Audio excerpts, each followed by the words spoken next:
এক গুৰুত্বপূৰ্ণ খবৰ জিএমচিএইচৰ দালাল ৰূপী কৰ্মচাৰীক আটক কৰা হৈছে ধৃত চতুৰ্থ বৰ্গৰ কৰ্মচাৰীজন হৈছে গৌতম দাস উল্লেখযোগ্য যে মৃত্যুৰ প্ৰমাণপত্ৰৰ বাবদ লৈছিল ৫,০০০ টকা অনলাইন যোগে গৌতম দাসে লৈছিল ঘোষ জিএমচিএইচৰ অধীক্ষকৰ এজাহাৰৰ ভিত্তিত গৌতমক আটক কৰা হৈছে চতুৰ্থ বৰ্গৰ কৰ্মচাৰী গৌতমক জেৰা চলাইছে ভঙাগড় আৰক্ষীয়ে মোহিত আগৰৱাল নামৰ লোকজনৰ পৰা লৈছিল ৫,০০০ টকাৰ উৎকোচ অনলাইন যোগে এই উৎকোচ লৈছিল গৌতম নামৰ এইজন কৰ্মচাৰী গৌতম দাস জিএমচিএইচৰ দালাল ৰূপী এইজন গৌতমক ইতিমধ্যে আটক কৰা হৈছে ধৃত চতুৰ্থ বৰ্গৰ কৰ্মচাৰীজনৰ নাম আমি জনাইছো গৌতম দাস মৃত্যুৰ প্ৰমাণপত্ৰৰ বাবদ লৈছিল ৫,০০০ টকা অনলাইন যোগে গৌতম দাসে লৈছিল ঘোষ জিএমচিএইচৰ অধীক্ষকৰ এজাহাৰৰ ভিত্তিত আটক কৰা হৈছে গৌতমক চতুৰ্থ বৰ্গৰ কৰ্মচাৰী গৌতমক সম্প্ৰতি জেৰা চলাইছে ভঙাগড় আৰক্ষীয়ে মোহিত আগৰৱাল নামৰ লোকজনৰ পৰা লৈছিল এই ৫,০০০ টকাৰ উৎকোচ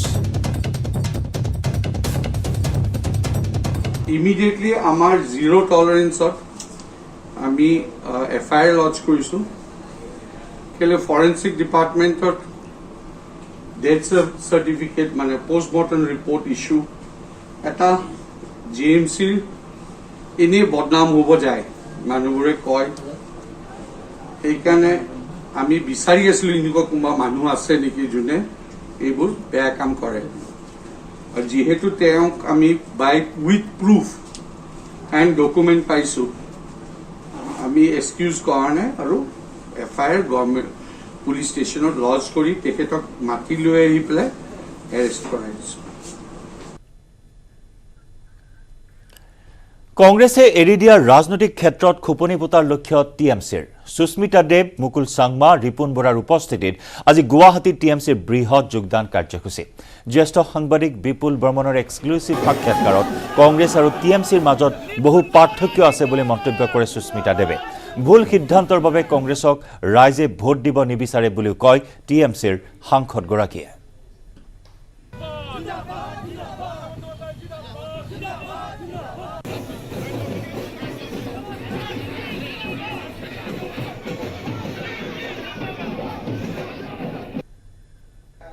See, ভাৰতবৰ্ষৰ অসমত কংগ্ৰেছৰ ফিউচাৰ কেনেকুৱা বুলি ভাবে कांग्रेस के पास कुछ कहने को नहीं है ठीक है आप ट्राइबल लोगों के लिए क्या करेंगे आप गार्डन के लोगों के लिए क्या करेंगे आप हिंदू बंगाली के लिए क्या करेंगे आप मुस्लिम के लिए क्या कांग्रेस के पास कोई उम्मीद नहीं देखते कोई भी लोग पर तृणमूल कांग्रेस पहले सब जाति और सब धर्म के लोगों से बात करके तय करेगी कि तृणमूल का एजेंडा क्या है तृणमूल का एजेंडा ममता दीदी कैलकाटा में नहीं ठीक करेंगे आसाम के लोग तय करेंगे तृणमूल का क्या एजेंडा है देखिए कांग्रेस का क्या फ्यूचर है मैं कह नहीं सकती पर कांग्रेस की लीडर्स सीरियस नहीं है और कांग्रेस का पूरा कंट्रोल मुझे लगता है कि बीजेपी के हाथ में तो असम में अभी आपने भी राज्यसभा का एमपी है बेंगलोर से रिपुन बोरा जी स्टेट प्रेसिडेंट हो गया टीएमसी का और हमारा मेघालय का मुकुल शर्मा जी भी टीएमसी में ज्वाइन किए हैं कल आप लोग ज्वाइनिंग प्रोग्राम भी है तो आप लोग कैसे स्ट्रॉन्ग बनाएगा असम में कैसे क्या हम ऑब्जर्वर्स अपॉइंट करेंगे रिपुन बोरा जी ने जो कहा है और ग्रास रूट में जाके जो एक्टिविस्ट जो लोगों की सेवा करते हैं लोगों के लिए लड़ाई करते हैं ऐसे लोगों को लाएंगे और फ्रेश फेसेस को लाएंगे ताकि नए युवा लोग जुड़े तृणमूल कांग्रेस के क्योंकि आसाम में उसकी ज़रूरत है आसाम में पॉलिटिक्स पूरा वन साइडेड हो गया है आगामी लोकसभा इलेक्शन है আপনাদের সম্ভাবনা কি রকম টিএমসি আসামে लेकिन আমাদের প্রথম চ্যালেঞ্জ হলো অর্গানাইজেশন তৈরি রিপুন বরা জি এত বছর স্টেট চালিয়েছেন he has the experience I'm sure he can build the organization I will try my best to work with him first organization then election and first election is panchayat election in 2023 and Trinamool Congress panchayat election mein fight korbe ashe Karbi আংলঙৰ বকলিয়াত নগ্ন অৱস্থাত এগৰাকী যুৱতী উদ্ধাৰক কেন্দ্ৰ কৰি কালিৰে পৰা সৃষ্টি হয় তীব্ৰ চাঞ্চল্যৰ প্ৰথম অৱস্থাত ধৰ্ষণ কৰি পেলাই থৈ যোৱা বুলি সন্দেহ কৰা হৈছিল যদিও ঘটনাই লৈ অন্য এক ৰূপ প্ৰকৃততে হৈছিল কি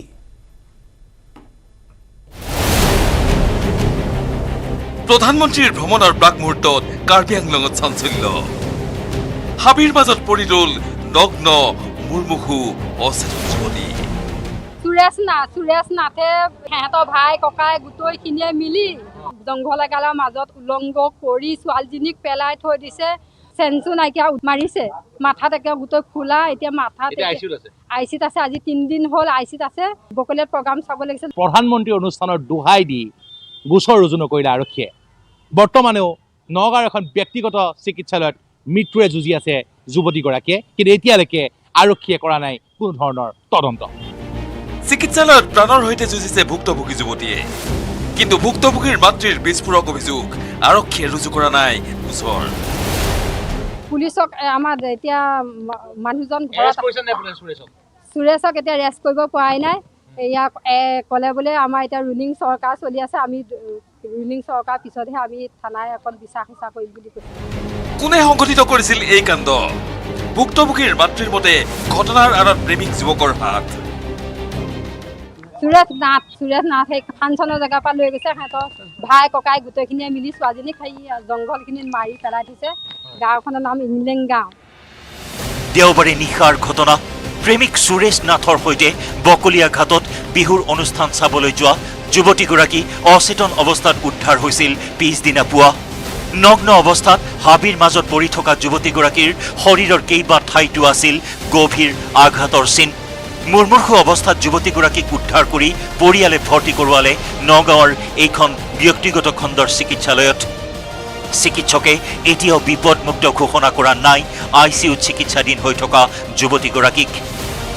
শীঘ্ৰেই প্ৰেমিক সুৰেশ নাথৰ লগতে দলটোক গ্ৰেপ্তাৰ কৰি উচিত তদন্ত কৰাৰ দাবী ভুক্তভোগী পৰিয়ালৰ লগতে ৰাইজৰ। নগাঁৱৰ পৰা নীলোৎপল বৰাৰ report, news 18 Assam north east. আৰু এই বকলিয়া ঘাট কাণ্ডৰ বিৰুদ্ধে ৰাইজৰ প্ৰতিবাদ। দোষীক কঠোৰ শাস্তি প্ৰদানৰ দাবী জনাইছে ৰাইজে।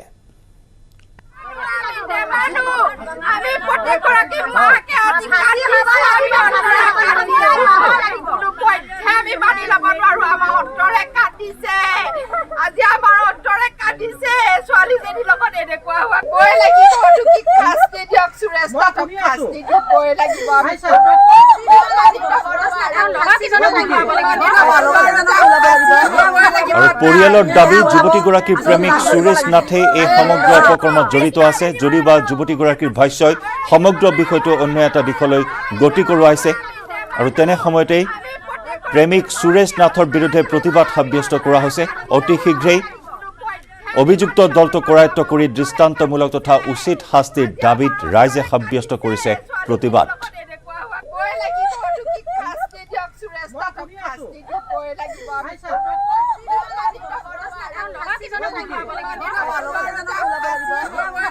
গুৱাহাটীত হঠাৎ নাইকিয়া হ'ল চিটি বাছ। অফিচ কাছাৰীলৈ যাবলৈ ওলাই অহা মহানগৰবাসীৰ মাজত এতিয়া হাহাকাৰ। চিটি বাছৰ অভাৱত জীয়াতু ভোগ কৰিছে যাত্ৰীয়ে। বহু সময় ধৰি অপেক্ষা কৰি পোৱা নাই চিটি বাছ।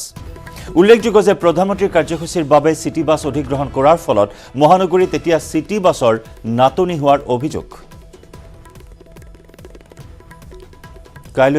কাইলৈ এদিনীয়া সূচীৰে অসমলৈ আহিব প্ৰধানমন্ত্ৰী নৰেন্দ্ৰ মোদী। ডিব্ৰুগড় আৰু বকলিয়াত অংশগ্ৰহণ কৰিব। কাৰ্বি আংলঙৰ বিশাল জনসভাত অংশগ্ৰহণ কৰিব প্ৰধানমন্ত্ৰী নৰেন্দ্ৰ মোদীয়ে।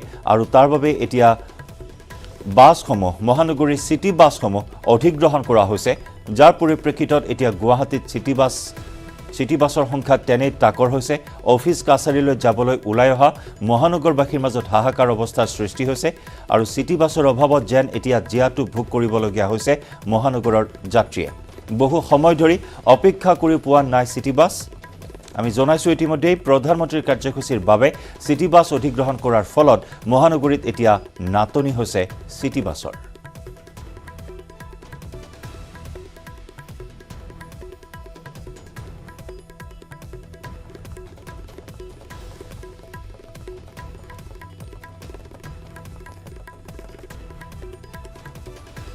কাৰ্বি আংলং আৰু ডিব্ৰুগড় দুটা স্থানত জনসভাত অংশগ্ৰহণ কৰিব প্ৰধানমন্ত্ৰী নৰেন্দ্ৰ মোদীয়ে। 7খনকৈ কেঞ্চাৰ কেয়াৰ হাস্পতাল মুকলি কৰিব প্ৰধানমন্ত্ৰীগৰাকীয়ে। আধাৰশিলাও স্থাপন কৰা হ'ব। বিশাল জনসভাত অংশগ্ৰহণ কৰিব খনিকৰত। তাৰ পিছতেই ডিফুত উপস্থিত হ'ব প্ৰধানমন্ত্ৰী নৰেন্দ্ৰ মোদী। ডিফুটো বিশাল জনসভাত সম্বোধন কৰিব আৰু যাৰ পৰিপ্ৰেক্ষিতত এতিয়া ৰাজ্যৰ বিভিন্ন প্ৰান্তৰ পৰা বিজেপিৰ কৰ্মীসকল ঢাপলি মেলিছে ডিব্ৰুগড় আৰু ডিফুলৈ মহানগৰীতো চিটি বাছসমূহ অধিগ্ৰহণ কৰা হৈছে আৰু যাৰ পৰিপ্ৰেক্ষিতত এতিয়া চিটি বাছৰ নাটনি হৈছে মহানগৰীত অফিচ কাছাৰীলৈ ওলাই আহিছে কৰ্মচাৰীসকল আৰু বাছ ষ্টপেজসমূহত চিটি বাছৰ অপেক্ষা কৰি হাহাকাৰ কৰিবলগীয়া হৈছে যাত্ৰীসকলে বহু সময় অপেক্ষা কৰিছে কিন্তু নাই এখনো চিটি বাছ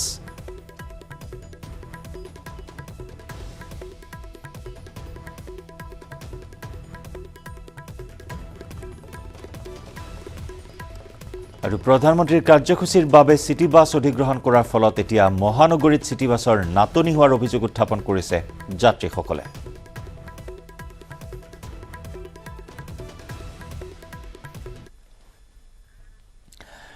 বিজেপি আৰু প্ৰধানমন্ত্ৰী নৰেন্দ্ৰ মোদীক বাদ দি জালুকবাৰী সমষ্টিটো জয় সম্ভৱ নাছিল হিমন্ত বিশ্ব শৰ্মাৰ আইটিএ মাছখোৱাত পৌৰ নিগমৰ বিজয়ী প্ৰাৰ্থীক সম্বৰ্ধনা জনাই এই মন্তব্য কৰিলে খোদ মুখ্যমন্ত্ৰীগৰাকীয়ে নৱনিৰ্বাচিত পাৰিষদক অহংকাৰ নকৰিবলৈ পৰামৰ্শ দিয়াৰ লগতে নিষ্ঠা আৰু সততাৰে কাম কৰিবলৈ আহ্বান মুখ্যমন্ত্ৰীগৰাকীৰ পৌৰ নিগমত মিত্ৰজোঁটৰ বিজয়ী প্ৰাৰ্থীক সম্বৰ্ধনা জ্ঞাপন কৰে ৰাজ্যিক বিজেপিয়ে আৰু নীতি বহিৰ্ভূত কাৰ্য মাননীয় মুকুল কলিতা ডাঙৰীয়া 2 নম্বৰ ৱাৰ্ডৰ এনেকে যাওক মই মোৰ অভিজ্ঞতা ক'ব খুজিছো মই যদি বিজেপিৰ সদস্য নহলুহেতেন জালুকবাৰী সমষ্টিটো মই নিৰ্দলীয়ভাৱে জিকিব নোৱাৰো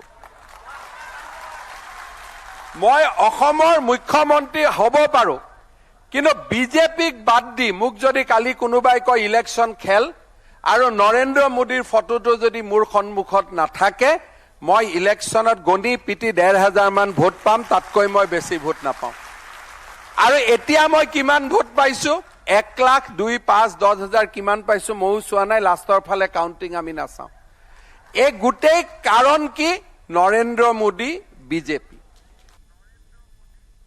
ডাঙৰীয়া অনুৰোধ জনাইছো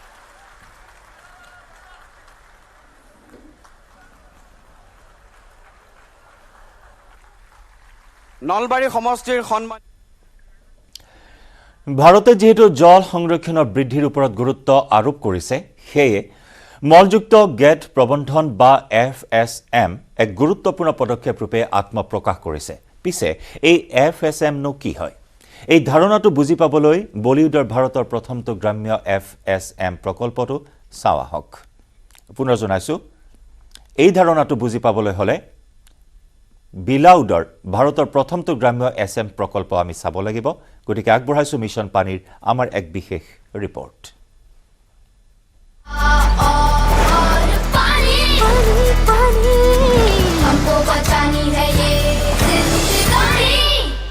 When we talk about the Kali-Bilod, the entire project, it is intended to treat the fecal sludge of about 3 gram panchayats in the close proximity.